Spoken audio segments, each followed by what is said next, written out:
A single dad gave his last 20 to a stranger with a declined card at the coffee shop, completely unaware that she was the millionaire CEO of the company that sacked him weeks ago. Before we continue, please tell us where in the world are you tuning in from? We love seeing how far our stories travel. The machine beeped again, declined. "I'm so sorry," the blonde woman muttered, her fingers trembling as she searched through her designer purse. "Could you try it one more time?" Ray Sullivan watched from his place in line, recognizing the panic in her eyes, the same panic he'd felt yesterday when his own card had been declined at the grocery store. He glanced down at the worn $20 bill in his hand, his last $20. 3 days of food for him and Bluey. The cashier sighed impatiently. "Ma'am, there are people waiting." Without thinking, Ray stepped forward. "Please allow me." The woman turned and their eyes met. For a moment, something flickered across her face. Recognition? But that was impossible. Ray was sure he'd never seen her before. "That's very kind, but I couldn't," she began. "Please," Ray insisted gently, already handing his last bill to the cashier. "We all have tough days. Someone did the same for me last week." It was a lie, but one meant to preserve her dignity.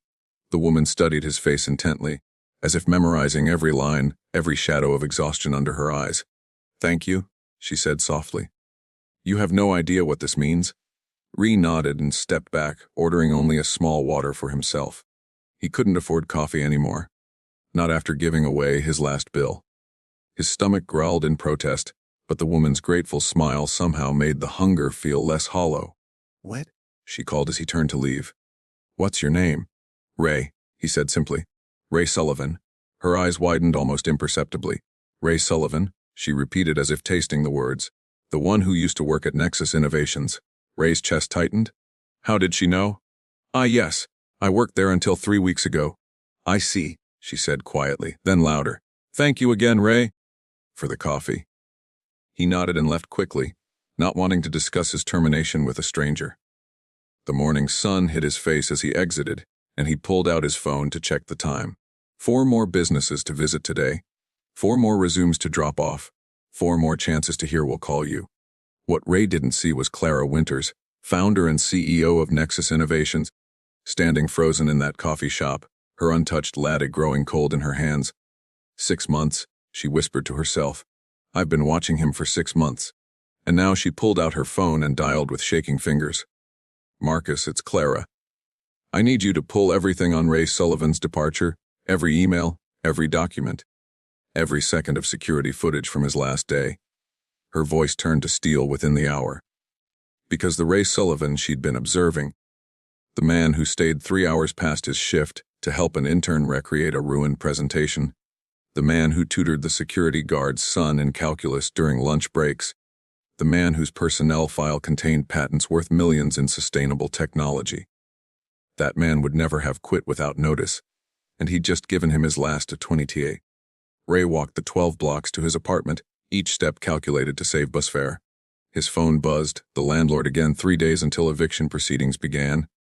He silenced it and kept walking. That night, Ray divided a single can of soup between himself and Bluey, telling her he'd eaten a big lunch when she asked why his bowl was so empty. His stomach cramped with hunger, but her smile as she talked about her school day made it bearable. "Daddy, why don't we have milk anymore?" she asked innocently. "We'll get some tomorrow, sweetheart." He lied, knowing tomorrow would bring the same empty refrigerator. The next 4 days blurred together in a haze of rejection and hunger. Tuesday, 7 businesses visited. 7 variations of "we'll keep your application on file." Ray spent his last $3 on a loaf of bread and peanut butter. At least Bluey would have sandwiches for school. Wednesday, the construction foreman actually laughed when Ray applied. "You're overqualified to swing a hammer, buddy. You'd quit the second something better came along." Ray wanted to scream that nothing better was coming, that he'd swing hammers until his hands bled if it meant feeding his daughter. Instead, he just nodded and left. Thursday, Ray found himself standing outside Nexus Innovations, staring up at the gleaming tower where he'd mopped floors for 18 months. His stomach hadn't stopped growling for 2 days. He'd given Bluey the last of the peanut butter that morning, pretending he'd eaten before she woke up. Inside that building, Clara Winters was in her 5th emergency meeting about Ray Sullivan. This is beyond unacceptable, she said, voice deadly calm as she reviewed the investigation findings. Not only did Dennis frame an innocent man, he chose someone he thought was disposable, a janitor with a child to feed. Mom, we've prepared the legal documents for Mr. Sullivan's reinstatement. Reinstatement, Clara's eyes flashed. You think offering him his mop-back fixes this? Pull his full personnel file, the real one. Not the sanitized version Dennis submitted. When she saw Ray's patents, his degrees, his former career, Clara went very, very quiet. The room held its breath. She designed a water purification system that could save millions of lives, she whispered. And we had him cleaning toilets. Friday morning, Ray sat Bluey down before school. Sweetheart, I need you to eat extra at school lunch today. Okay. Why, Daddy? Just make sure you eat everything. Promise. She nodded, but her 7-year-old eyes were too knowing. After she left, Ray did something he'd never done before. He went to the food bank. The shame burned in his throat as he stood in line, but hunger won over pride. Ray Sullivan. He turned to find Marcus Webb, the HR director from Nexus, standing behind him in an expensive suit, looking deeply uncomfortable. Mr. Webb. Ray's face burned with humiliation. This isn't Mr. Sullivan. I'm not here by coincidence. Miss Winters has had me looking for you for 2 days. You haven't answered your phone. Ray pulled out his phone. Dead. The electricity had been shut off yesterday. He couldn't charge it. She knows what Dennis did, Marcus said urgently. She knows everything. She's been investigating non-stop since Monday. Please, she wants to make this right. Monday. Ray's mind spun. The coffee shop. That was her. She's barely slept all week, Mr. Sullivan. When she found out what happened to you, and then realized you'd given her your last at 20, Marcus shook his head. I've never seen her like this. Please, let me drive you to the office. Ray looked down at his empty hands. He hadn't even made it to the front of the food bank line. His stomach twisted with hunger, but something else stirred too. Hope, I need to look presentable. You look fine. She wants to see you now today, she said, and I quote, Find Ray Sullivan if you have to search every street in this city. That man gave me his last $1, while I let him be destroyed under my own roof. The ride to Nexus felt surreal. Ray had cleaned these hallways for 18 months, knew every scuff on the marble floors, every fingerprint on the glass doors.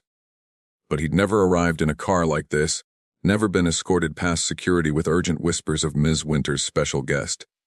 The elevator rose past the floors he knew, past the janitor's closet on 3, past the cubicles on 7, where he'd often found employees crying in the early morning hours, and offered them tissues in silence. It kept going up to the executive floor he'd only cleaned twice, always under supervision. Clara Winters stood with her back to him, facing the floor-to-ceiling windows that overlooked the city. The same blonde hair from the coffee shop, but now pulled into a precise bun, the same shoulders that had tensed at the declined card, now set with determination. Do you know why I started this company, Ree? I know, Mom. She turned then, and Ray gasped. It was her? The woman from the coffee shop. You were testing you. No. Clara moved closer. I was having the worst morning of my life. My CFO had just embezzled $2 million and disappeared. The board was calling for my resignation. My personal accounts were frozen due to the investigation. And then you, a man who just lost his job at my company, a man with every reason to walk past my embarrassment, gave me your last 20 blind. She paused, her voice cracking slightly. I've spent 5 days investigating Ray. 5 days of no sleep. Reviewing every second of footage, every email, every document. Do you know what I found? That while you were giving me your last $1, you hadn't eaten in 2 days. That you've been lying to your daughter about why there's no food. That you went to a food bank this morning for the first time in your life. Her hands clenched into fists. And all because my company, let Dennis Fitzgerald destroy you to cover his nephew's crime. She pulled a folder from her desk. But let's talk about why you really lost your job, shall we? The security footage was damning, but not in the way Ray expected. This, Clara pointed at the screen, is Dennis Fitzgerald entering your locker area at 11:47 p.m. on your last day. The timestamp glowed accusingly. And this is him placing the missing laptop inside your locker.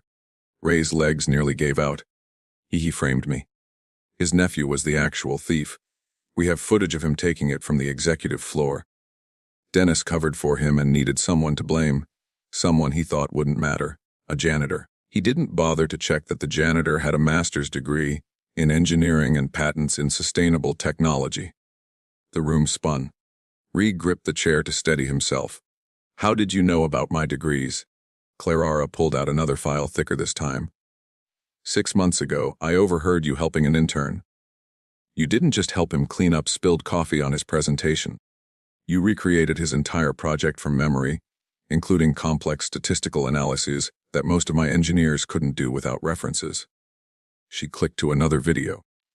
This is you teaching the security guard's son calculus. This is you fixing the ventilation system on floor 4 with a paperclip and rubber band when maintenance said it would take 3 days and cost thousands.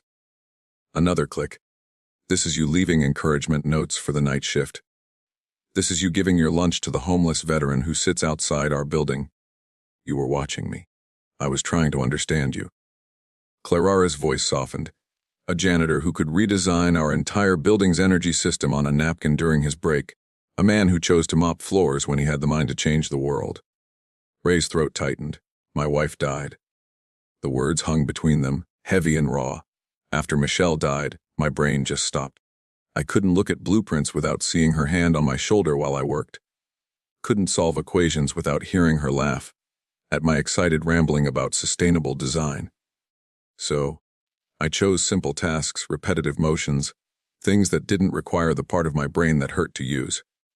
Clara moved to the window again, her reflection meeting his eyes in the glass. My mother died when I was 15, not from cancer, but a car accident. Instant. No goodbye, no last words. I threw myself into work, into building this company, because stopping meant feeling, and feeling meant drowning. She turned back to him. But you didn't throw yourself into work, did you? You became something more. You became kindness itself. Every person in this building who's ever been at their lowest knows your name. Ray, the intern you helped, he's now leading our Pacific Division, and he credits you in every success speech. The security guard's son got into MIT with the math foundation you gave him. I just did what anyone would. No, Clara's interruption was firm. You did what Ray Sullivan would do. What the man who invented a water filtration system that could save millions of lives would do. You took your broken pieces and used them to recognize others who were breaking. She pulled out a contract. Director of Sustainable Development, $150,000 salary, full benefits, flexible hours for your daughter, and a $50,000 signing bonus to handle immediate needs. Ray stared at the numbers, his vision blurring. This is charity. This is justice, and it's also business. Clara tapped another folder. Your patents, if implemented, could save our company millions while revolutionizing sustainable technology globally. You're not just worth this salary, Rye, you're worth 10 times it. But we'll start here. What about Dennis, arrested this morning? His nephew, too. They're both facing fraud and theft charges. Ray's hand shook as he held the contract. I don't know if I can do it anymore. The engineering, the designing. What if my brain doesn't work the way it used to? Clara walked around the desk and surprisingly took his hands in hers. They were warm, steady. Then we'll go slow. An hour a day if that's all you can manage. You'll have a team support, whatever you need. And Ray, your brain works exactly the way it needs to. It learned empathy through grief. That's not a weakness. That's evolution. That evening, Clara insisted on driving Ray home herself. I need to apologize to your daughter, she said. My company failed her father. That's on me. Ray's apartment building looked even shabbier with Clara's Mercedes parked outside. The stairs creaked under their feet, and Ray found himself noticing every water stain, every chip in the paint. Daddy. Blue burst out of Mrs. Chen's apartment next door, where she stayed after school. You're early. And who's the pretty lady? Clara knelt to Bluey's level. I'm Clara, I work with your daddy. Well, actually, your daddy's going to work with me now. Bluey's eyes widened. Really? Daddy got a job. A really good job, Clara said, glancing up at Ray. Because your daddy is a very special person. Inside Ray's apartment, Clara took in everything. The careful organization, despite the poverty, Blue's artwork covering every wall. The engineering textbook still on a shelf gathering dust, but not discarded. Miss Winters. Clara, she corrected. Please, Clara. I need you to know something. Ray moved to the bookshelf and pulled out a faded notebook. These are designs I was working on before Michelle died. solar panel systems that could be installed for a tenth of current costs, water purification tablets that could make any water source drinkable, building materials made from recycled ocean plastic. I couldn't finish them. But maybe now. Clara opened the notebook, her eyes widening as she scanned the pages. Ray, these are brilliant. These could change everything. Daddy was going to save the world. Blue piped up from where she was coloring. Mommy said so. She said Daddy's brain was special, that he saw solutions where others saw problems. Your mommy was right, Clara said softly. Over the next weeks, Ray started slowly. 1 hour a day in a quiet office Clara had set up just for him with windows overlooking the city park, where he used to take Bluey to feed ducks when they couldn't afford entertainment. The first day, he just sat there staring at a blank computer screen. The second day, he managed to sketch a simple diagram. By the end of the first week, he'd refined his water purification tablet formula. Clara would stop by, never pushing, just present. Sometimes she'd bring coffee, always paying, always smiling at the memory of that first 20. Sometimes she'd sit quietly while he worked, reviewing her own documents, a comfortable silence between them. You don't have to check on me every day, Ray said one afternoon. I'm not checking on you. I'm learning from you. Learning what? How to build something from nothing. How to continue after loss. How to see people for who they really are, not just their titles.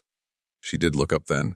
I've run this company for 7 years, Ray, and I've never really seen it until I started looking through your eyes. There was something in her gaze that made Ray's heart skip. Something he hadn't felt in 3 years. Something that felt like betrayal and hope all at once. The breakthrough came in week 3. Ray had been struggling with a design problem in his sustainable building material when Bui visited the office after school. Daddy, why don't you just make it like Legos? She asked, looking at his sketches. If the pieces fit together without glue, you could take them apart and use them again. Ray stared at his daughter, then at his designs, then at Clara, who was watching from the doorway with a smile. Modular construction, completely reusable materials, no waste. Bluey, you're a genius. He swept his daughter into a hug, spinning her around. When he sat her down, he found Clara watching them with an expression so tender it took his breath away. Like father, like daughter, she said quietly. That night, Ray worked until 3:00 a.m., not because he had to, but because his brain was finally truly alive again. The designs flowed from his fingers like water breaking through a dam. Clara stayed with him, ordering takeout, making coffee, occasionally offering a suggestion that showed she understood his work on a level that surprised him. You have an engineering background, he said. It wasn't a question. MIT actually before I went into business. She smiled sheepishly. I've been reading your patents for months. They're elegant, beautiful even. Michelle used to say that equations could be beautiful. She was right. Clara hesitated, then added, she must have been extraordinary. She was. Ray looked at Michelle's picture on his desk. Clara had made sure it was there on his first day. She would have liked you. Yeah. She always said I needed someone who could keep up with my brain while keeping me grounded in my heart. He paused, realizing what he just said. I mean, she would have liked you as a colleague, a friend. Clara's cheeks pinked slightly. Of course, a friend. 6 months later, Ray's first major project launched, the Michelle Sullivan Memorial Initiative, providing sustainable housing solutions for low-income families. The modular design Bluey had inspired could be assembled in days, not months, at a fraction of traditional costs. At the launch event, Ray stood before a crowd of investors, city officials, and media explaining his vision. But his eyes kept finding Clara in the crowd, her smile proud and warm. This project, he said, exists because someone saw potential where others saw failure. Because someone believed that falling down doesn't mean staying down. Because someone gave me a second chance when I'd given up on myself. He raised his glass of champagne. He could afford champagne now, though he still felt guilty buying anything unnecessary to second chances, and to the people who make them possible. The crowd applauded, but Clara was walking toward the stage and Ray's heart was doing something complicated in his chest. There's something else, Clara said, taking the microphone. Ray has proposed a new initiative for Nexus. The Second Chances program, a hiring and training program for people who've fallen through society's cracks, single parents, those rebuilding after loss, people with gaps in employment due to life circumstances. We'll be the first major corporation to implement such a program, and I have no doubt others will follow. She turned to Ray. Because that's what you do, isn't it?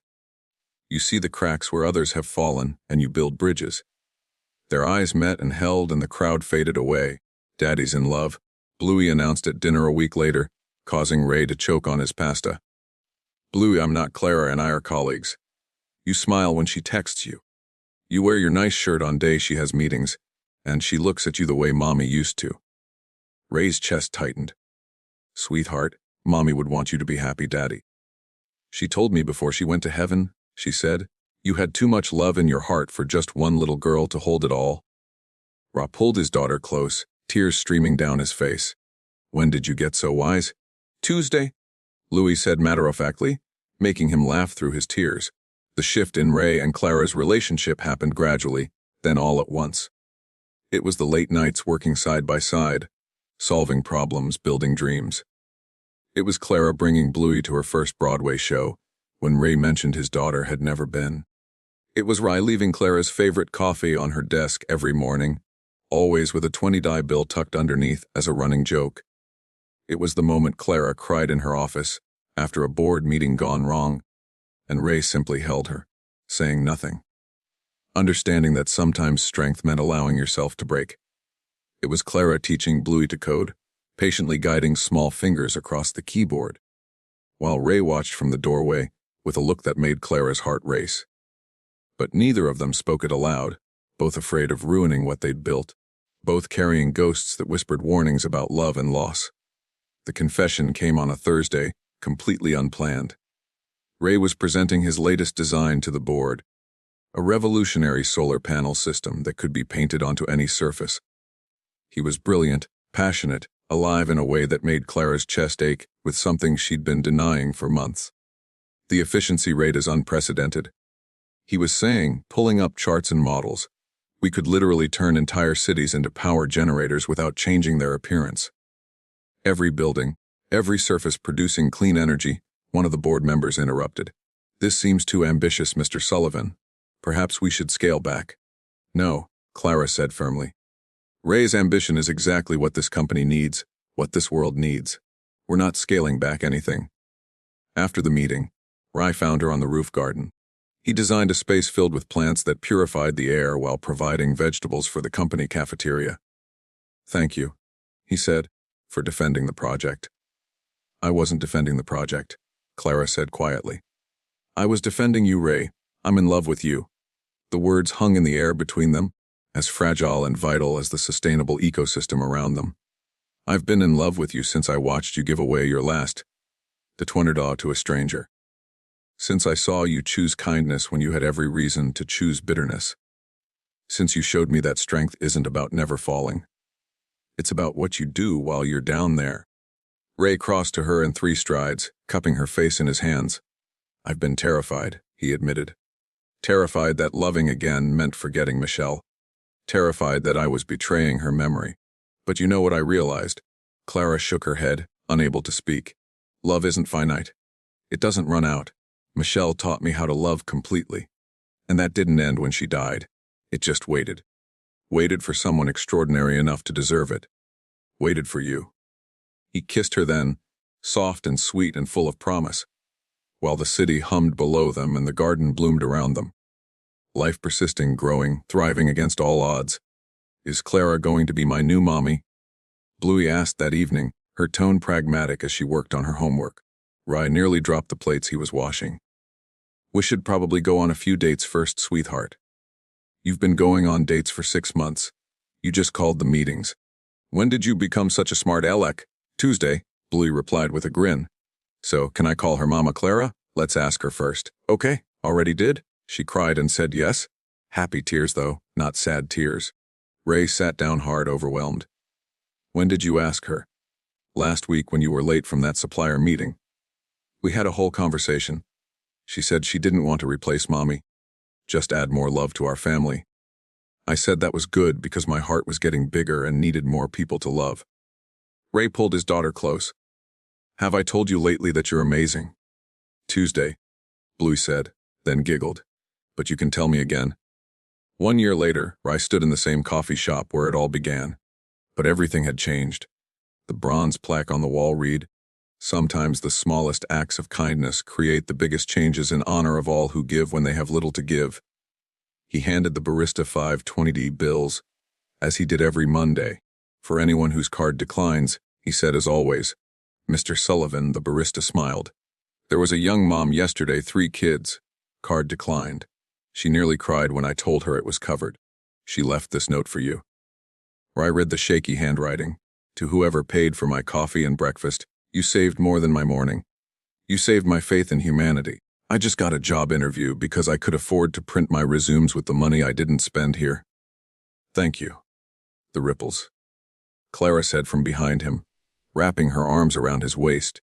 They'd married 6 months ago, a small ceremony in the roof garden with Bluey as the world's most enthusiastic flower girl, throwing petals with scientific precision to ensure maximum coverage.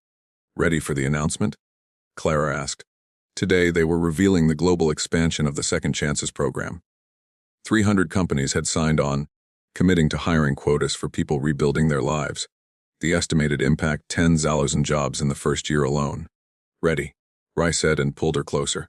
But first, he kissed his wife in the coffee shop, where she'd been a stranger with a declined card, where he'd been a broken man with 20A, where kindness had sparked a revolution that started with 2 people seeing each other's worth when they couldn't see their own. "Daddy, Mama, Clara, we're going to be late." Bluey called from the door. Now 10 and even more precocious. "And you promised I could present the youth mentorship component." They laughed, walking hand in hand toward their daughter, toward their future, toward a company that had learned that the best investment wasn't in technology or innovation. It was in seeing people, really seeing them, especially when they couldn't see themselves. The coffee shop door chimed as they left, the same bell that had rung that morning 3 years ago, when Ray Sullivan had given away his last $20 and received a life he never could have imagined. Behind them, a man counted the few bills in his wallet, worried about making them last until payday. Ahead of him, a woman fumbled with her credit card, praying it wouldn't decline. The barista smiled, already reaching for the envelope of 20 bills. The ripples continued. Love, loss, kindness, hope. They're not transactions to be calculated. They're investments that pay dividends in ways we never expect, creating interest that compounds not in dollars, but in human connections, in second chances, in the moments when we choose to see each other's light, even in the darkest corners of our shared humanity. And sometimes, just sometimes, the person you help when you can least afford to becomes the person who helps you remember who you were always meant to be. But the most beautiful truth, love doesn't arrive to erase the past. It comes to honor it while building a future. Michelle's picture sat on Ray and Clara's mantle right next to their wedding photo. Because love multiplies, it doesn't divide. It grows to encompass all the broken pieces and all the mended hearts, creating something not perfect, but perfectly human. Ray still stops at that coffee shop every morning. But now he doesn't count his bills in worry. He counts his blessings in wonder. And every 20 year he leaves behind is a love letter to the moment, when having nothing taught him he had everything to give. The truth about rock bottom isn't that it's the end. It's that it's solid enough to build on. And sometimes the hand that reaches down to pull you up is attached to a heart that needs pulling up too. We save each other. That's what humans do. One coffee, one kindness, one love story at a time. Don't forget to subscribe if this story touched your heart. Share it with someone who needs to remember that their lowest moment might be the beginning of their greatest love story. Because second chances aren't just about rising from the ashes. Sometimes they're about finding someone willing to see your light, even when all you can see is smoke.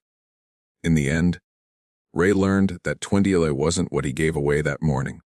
It was what he invested in a future where kindness pays the highest dividends, where love arrives not to replace what was lost, but to multiply what remains, and where the smallest acts of humanity create the biggest changes in the world. And Clara.